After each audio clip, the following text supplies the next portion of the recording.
Bismillahirrahmanirrahim. Assalamualaikum warahmatullahi wabarakatuh. Alhamdulillahi rabbil alamin. Wabihi nasta'in ala umuri dunya waddin. Asyhadu an la ilaha illallah wa asyhadu anna Muhammadan abduhu wa rasuluh. Amma ba'du. Kaum muslimin yang dimuliakan Allah, sahabat keluarga muslim, begitu juga dengan sahabat Arisalah, yang mudah-mudahan kiranya kita semua, Anda semua dimanapun berada, Allah senantiasa jaga, berikan kemudahan, berikan kesehatan, juga kelapangan dalam setiap urusan yang Anda miliki.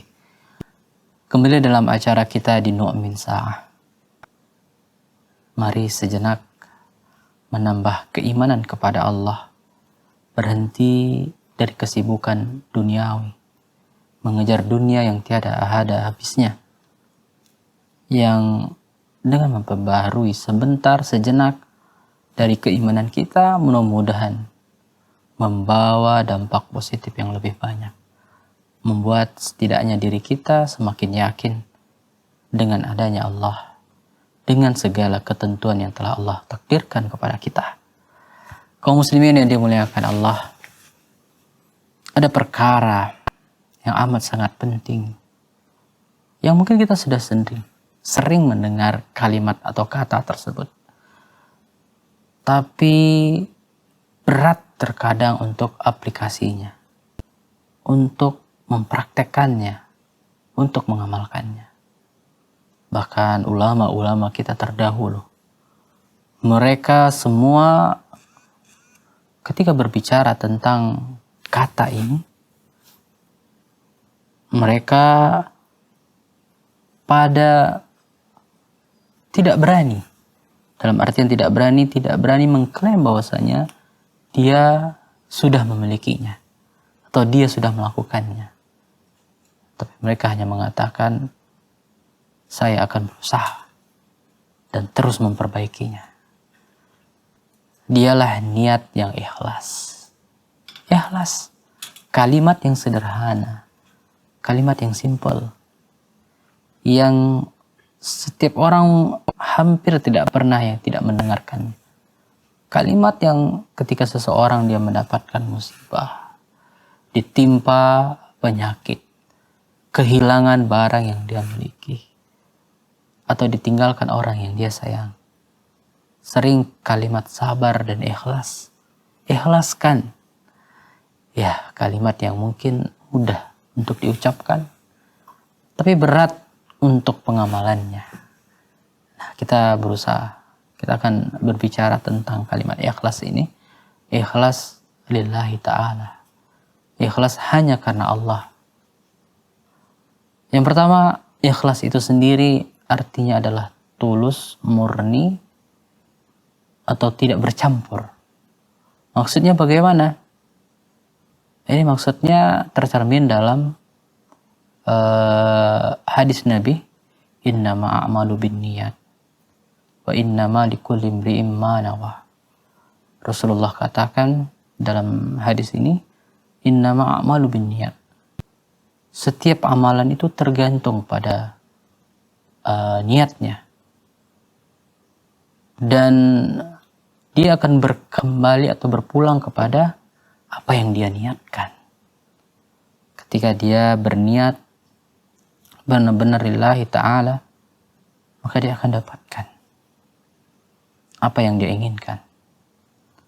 Dan jika dia menyimpan niat untuk kepentingan pribadinya, untuk keinginan hawa nafsunya, maka dia akan dapatkan, tapi dia tidak dapatkan kebaikan.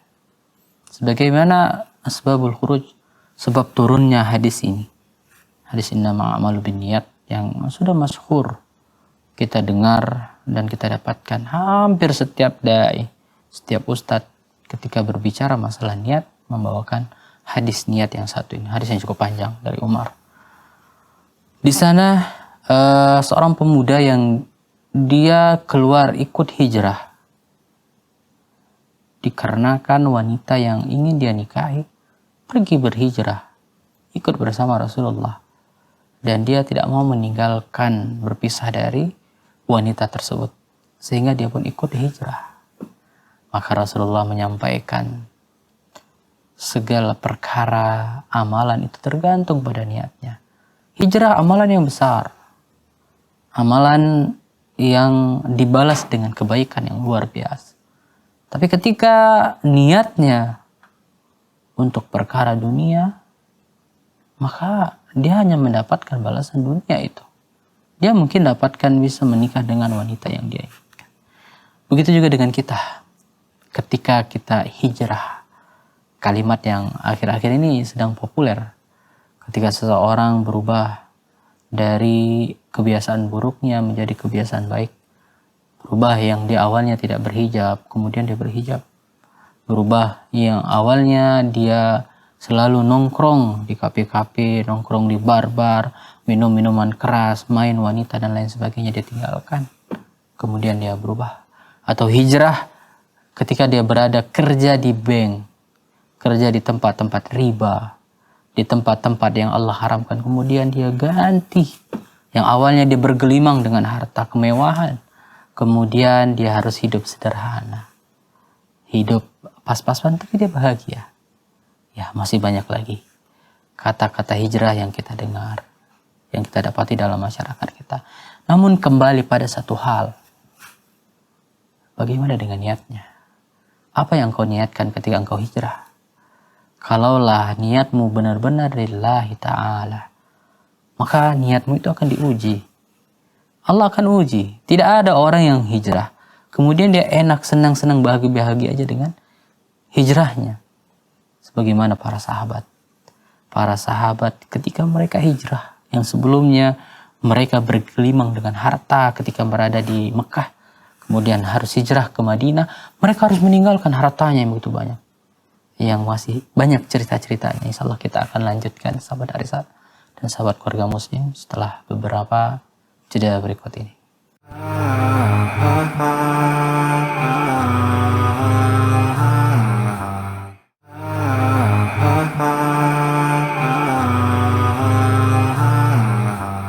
Ya, baik kaum muslimin yang dimuliakan Allah, kita lanjutkan kembali di acara kita Nu'min Sa'ah yang kita membahas tema tentang ikhlas lillahi ta'ala.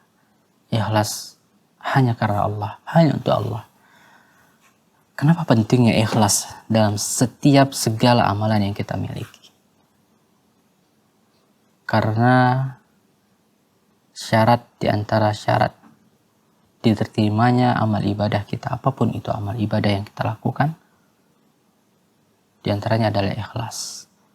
Dan yang kedua adalah mutaba'ah, mengikuti contoh yang telah Rasulullah ajarkan. Nah, peran ikhlas ini dia berkaitan erat dengan niat, yang tentu dia ada di hati, dan hanya Allah dan dialah yang tahu apa yang dia niatkan. Sebagaimana ada seorang pemuda yang ketika dia ikut berperang bersama Nabi, ketika pembagian harta ghanimah, Rasulullah bagi-bagi kepada para sahabatnya, sampailah giliran pemuda itu. Lalu ketika Rasulullah memberikan ghanimah bagiannya, dia berkata kepada Nabi, "Ya Rasulullah, bukan untuk ini aku ikut berperang denganmu." Lalu Rasulullah bertanya, "Lalu untuk apa?" "Aku ikut berperang bersamamu, aku ingin mati syahid. Yang mana panah, anak panah itu tembus, masuk dari depanku, tembus ke belakangku." Maka Rasulullah mengatakan kepadanya, "Kalaulah niatmu benar, maka itu akan kau dapatkan." Lalulah hari dan waktu, kembali mereka berperang bersama. Maka Rasulullah pun mencari di antara sahabat-sahabatnya yang berguguran. Maka didapati pemuda tersebut. Pemuda yang sebelumnya Nabi bercerita dengannya dan disaksikan oleh para sahabat. Maka Nabi lihat kondisinya. Dilihat anak panah tembus dari depan ke belakangnya. Maka Nabi katakan kepada para sahabat, "Ya Rasulullah, apakah dia orangnya?" "Ya, dia yang kemarin mengatakan, menginginkan berperang bersama kita dan ingin mati syahid dengan cara seperti ini. Ketika niatnya benar, Allah benarkan baginya." Allahu Akbar. Coba lihat kaum muslimin. Masih ada kisah lainnya. Ketika seseorang ikhlas lillahi ta'ala, maka balasannya hanya dari Allah. Ini berkaitan erat dengan amalan yang kita miliki. Terkadang amalan yang kita lakukan berat bagi kita untuk ikhlas ketika amalan tersebut terlihat oleh orang lain. Karena apa? Ikhlas itu lawannya adalah riya. Adalah ingin pujian, sum'ah. Maka ketika seseorang beramal, ketika seorang memulai ibadahnya, maka setan akan datang kepadanya. Contoh, dia lagi sholat. Maka setan datang membisikkan kepadanya, "Perbaiki sholatmu, sesungguhnya sebulan lagi melihatmu." Maka bisikan ini ketika kita benarkan, ketika kita perturutkan, maka disitulah kita kalah. Maka disitulah jatuh kita kepada riya. Tapi kalau kita abaikan begitu saja, maka kita selamat dari perbuatan riya dan kita masuk ke dalam ikhlas. Sama halnya seperti kita misalnya pernah melalui atau berhenti di lampu merah. Ketika kita berhenti di lampu merah, maka ada penjajah barangnya, penjual. Ada yang menawarkan minuman, ada yang menawarkan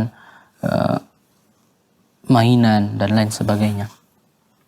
Ketika kita tidak tidak kita tanggapi, artinya kita tidak layani, maka dia akan berlalu begitu saja.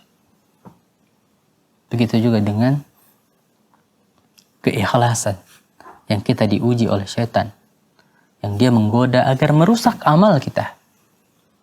Maka ketika kita abaikan, kita maka selamat. Tapi ketika kita ladeni, kita malah nikmati, maka disitulah jatuhnya niat kita, hancurnya keikhlasan kita kepada Allah. Ada sebuah kisah Abu Bakar As-Siddiq. Dia adalah orang yang paling Rasulullah cintai di antara para sahabatnya. Suatu hari Umar sangat ingin mengetahui apa sih amalan-amalan Abu Bakar ini yang membuat dia lebih daripada yang lainnya. Artinya dia lebih diutamakan, dia lebih dari segi keimanan. Banyak hadis Nabi menyatakan Abu Bakar itu di atas para sahabat lainnya. Maka suatu hari Umar mengikuti keseharian dari Abu Bakar. Ketika ini di masa Rasulullah telah wafat dan Abu Bakar sebagai khalifah. Maka didapati Abu Bakar itu setelah sholat zuhur, dia nggak langsung pulang ke rumah. Dia singgah di suatu gubuk rumah yang sudah kumuh. Kemudian mengucapkan salam, dijawab salamnya, kemudian minta izin untuk masuk, kemudian dia masuk. Umar memperhatikan dari jauh apa yang dilakukan oleh Abu Bakar. Ketika dilihatnya Abu Bakar di dalam, kemudian tak lama Abu Bakar setelah selesai urusannya dia keluar. Beberapa menit datang Umar mengetuk pintu tersebut minta izin untuk masuk. Kiranya yang menjawab dari dalam adalah suara nenek tua. Ketika dia ketuk, dia minta izin masuk, dibiarkan masuk. Kemudian dia lihat, Umar melihat seorang nenek tua yang buta matanya. Hanya sendirian di rumah tersebut. Maka dia bertanya, "Wahai nenek, apakah kau tahu siapa tadi laki-laki yang datang kepadamu?" Maka dia mengatakan, "Aku tidak kenal, aku tidak tahu padanya. Tapi dia selalu mengurusi kebutuhanku. Dari sejak Rasulullah masih hidup sampai saat ini." mengurusi segala keperluanku, makanku, minumku, pakaianku, dia siapkan semuanya, membersihkan rumahku. Maka ketika itu Umar menangis. Dia katakan, inilah yang membuat Abu Bakar di atas kami. Dia memiliki amalan yang hanya Allah dan dia yang tahu. Allahu Akbar. Kaum muslimin yang dimuliakan Allah, kita insya Allah akan lanjutkan nantinya setelah beberapa jeda berikut ini.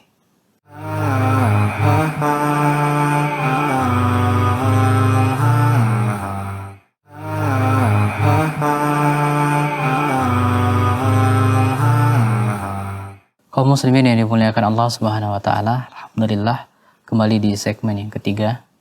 Kita lanjutkan di acara Nu'min Sa'ah dengan tema kita ikhlas lillahi ta'ala, ikhlas hanya untuk Allah semata. Kita tadi bercerita tentang bagaimana ikhlasnya Abu Bakar As-Siddiq dan bagaimana amalannya itu mempengaruhi buat para sahabat lainnya. Dan tidak sedikit dari para sahabat yang memiliki amalan sifat yang hal sama seperti halnya Abu Bakar As-Siddiq. Di antaranya cucunya Nabi alaihissalam. Cucunya Nabi sallallahu alaihi wasallam, Zainal Abidin. Beliau melakukan suatu amalan yang orang hanya tahu ketika dia telah tiada. Selama kurang lebih 20 tahun lebih. Dia selalu keluar di malam hari, memikul gandum, kemudian membagikannya di depan rumah-rumah kaum muslimin fakir miskin. Selama 20 tahun. Dan tidak ada orang yang tahu. Nah, hal tersebut terbuka, ya, diketahui ketika suatu hari Zainal Abidin telah meninggal dan dimandikan oleh diurus oleh fardu kifayahnya oleh para kaum muslimin ketika itu, dan mereka heran, aneh melihat di punggung Zainal Abidin terdapat bekas birat hitam yang itu menunjukkan bahwasanya sering digunakan untuk memikul. Nah, berlalulah hari selama 2 minggu lebih, maka ketika itu heboh Madinah. Heboh para fakir miskin ketika itu mengatakan telah terputus dari kami bantuan yang kiranya sering kami dapatkan.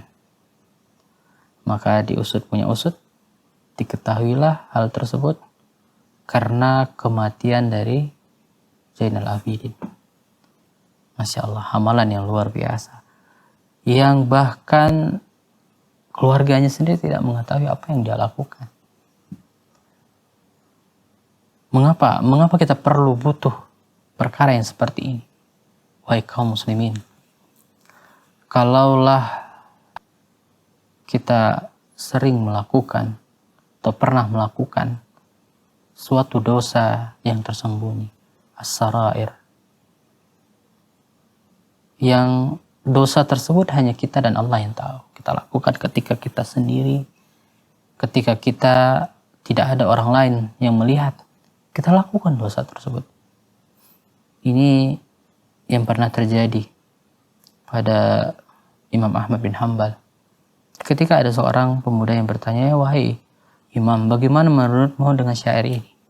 Yang syair tersebut intinya adalah, wahai manusia, kenapa engkau tidak malu menampakkan keburukanmu, maksiatmu di hadapanku, dan engkau malu ketika di hadapan manusia.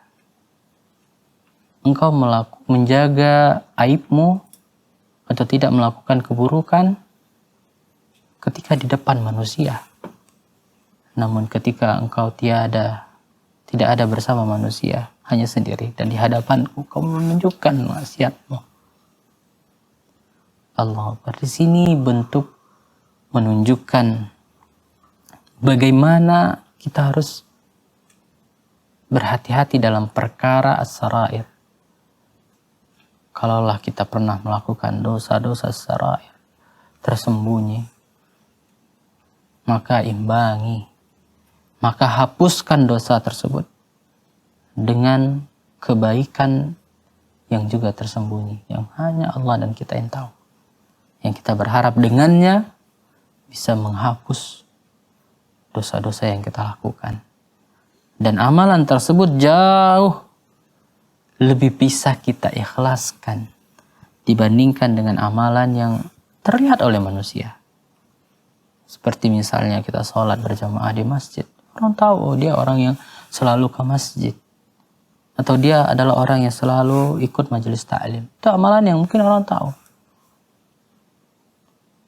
Dan kita juga harus memiliki amalan yang hanya Allah dan kita yang tahu. Sebagaimana Zubaidah, ratu atau istrinya Harun ar-Rasyid. Dia terkenal ratu atau wanita yang banyak beramal, banyak melakukan sedekah, banyak membantu orang, dan dia terkenal, dan orang ketika dia wafat mengatakan dia pasti masuk surga karena banyaknya amalannya, termasuk dia membuat bendungan, membuat saluran air dan lain sebagainya. Maka suatu hari keponakan yang dekat dengan Zubaidah ini bermimpi bertemu dengan bibinya, ini adalah bibinya, dan bertanya, bagaimana keadaanmu wahai bibi, apakah engkau masuk surga karena pahala-pahalamu? Maka dia katakan tidak. Tidak karena sedekahmu untuk fakir miskin, tidak. Tidak untuk karena engkau membuat infakmu, membuat sedekah-sedekah, amalan membantu manusia, tidak. Lalu dengan apa kau masuk surga? Dia katakan karena sholat malam. Allahu Akbar. Coba lihat betapa pentingnya, urgennya ikhlas itu, membuat diterima atau tidak diterimanya amalan kita. Maka cobalah berusaha. Di samping kita memiliki amalan-amalan yang terlihat oleh manusia, maka buatlah, usahakanlah, biasakanlah memiliki amalan yang kiranya hanya engkau dan Allah yang tahu. Yang engkau berharap itu amalan yang engkau bisa ikhlas. Amalan yang kiranya bisa memasukkanmu ke dalam surga. Jangan terlalu bergantung dengan amalan yang engkau kerjakan di depan manusia. Yang mungkin kau merasa sudah ikhlas, ternyata jauh di lubuk hati ada rasa ingin dipuji. Maka ini yang dikatakan oleh Zunnun. Dia katakan, menyebutkan tiga tanda ikhlas. Yang pertama, tetap merasa sama antara pujian dan celaan.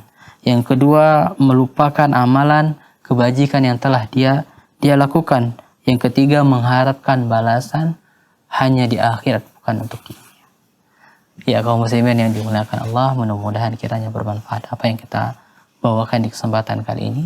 Kita tutup dengan doa kafaratul majelis. Subhanakallahumma wa bihamdik, asyhadu an la ilaha illa anta, astaghfiruka wa atubu ilaik. Assalamualaikum warahmatullahi wabarakatuh.